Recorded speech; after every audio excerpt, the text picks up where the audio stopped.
Welcome to the Tech Egg. Don't get scrambled. Enjoy the video. In this video, I will explain how to jump-start your Kia Sorento.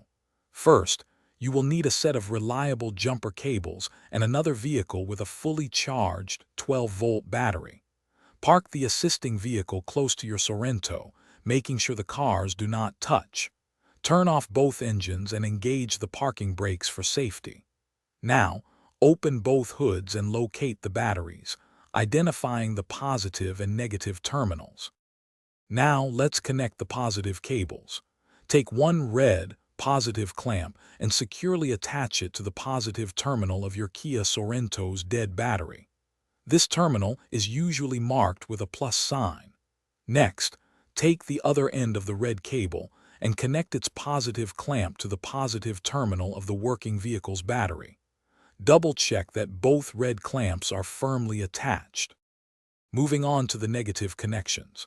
Take one black negative clamp and attach it to the negative terminal of the working vehicle's battery.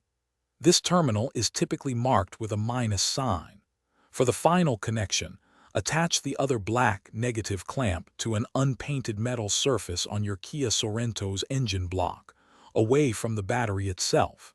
Ensure all cables are clear of any moving engine components.